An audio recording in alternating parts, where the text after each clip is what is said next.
কাবা শরীফের ভিতরে আল্লাহ রাব্বুল আলামিন আমার জীবনে একবার ঢোকার তৌফিক দিয়েছিলেন, আলহামদুলিল্লাহ।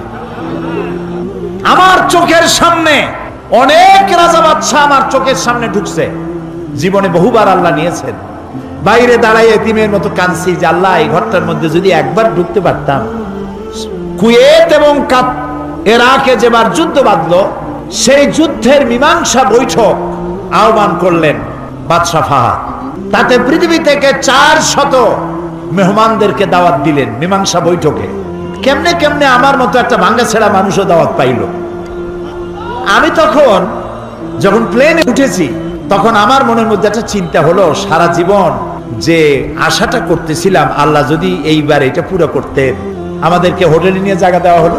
এশার নামাজের পর একটা ব্রিফ কেস দিল সমস্ত মেহমানদেরকে। ব্রিফ কেসের ভিতরে কাবা শরীফের গিলাফ পাইলাম, আতর পাইলাম, জায়নামাজ পাইলাম, আর পেলাম অনুষ্ঠান সূচি।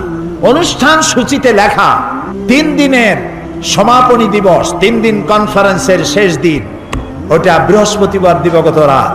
শুক্রবার সকাল 7:30টায় মেহমানদের জন্য কাবা শরীফের দরজা খুলে দেওয়া হবে।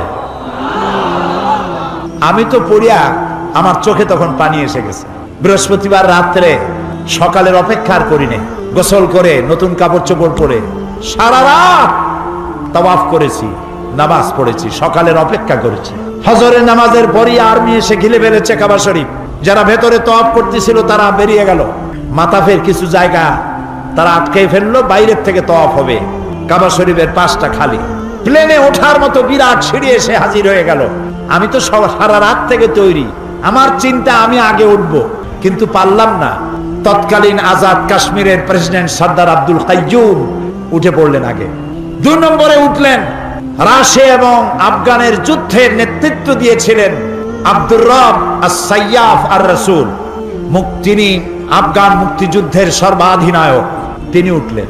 3 নম্বরে আল্লাহ তারে গোলামকে চান্স করে দিলেন। ভিতরে ঢুকে তখন তো আর কাবা একদিকে নাই, চারদিকে কাবা। চারদিকে দুরাকাত নামাজ পড়ে আল্লাহর ঘরের মাঝখানে সেজদায় পড়ে গেলাম। প্রায় আধা ঘন্টা জনমের মতো কান্নাম, যা মনে আসলো বলতে থাকলাম। হঠাৎ আমার মনে চিন্তা আসলো, আমি বুঝি অন্যান্য মেহমানদের উপরে জুলুম করতেছি, কারণ এই ঘরের মধ্যে 20-22 জনের বেশি লোক ধরে না। তো আমরা যত দেরি করব তাদের উঠতে তত দেরি হবে। তাড়াতাড়ি উঠলাম।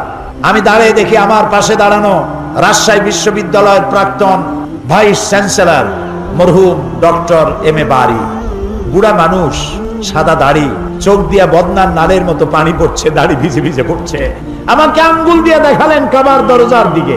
আমার চোখ গিয়ে পড়লো কাবার দরজার উপরে, যেখানে উনি আঙ্গুল দিয়ে দেখালেন সেখানে লেখা আছে ওয়াকালা রাব্বুকুম উদউনি আস্তাজিব লাকুম।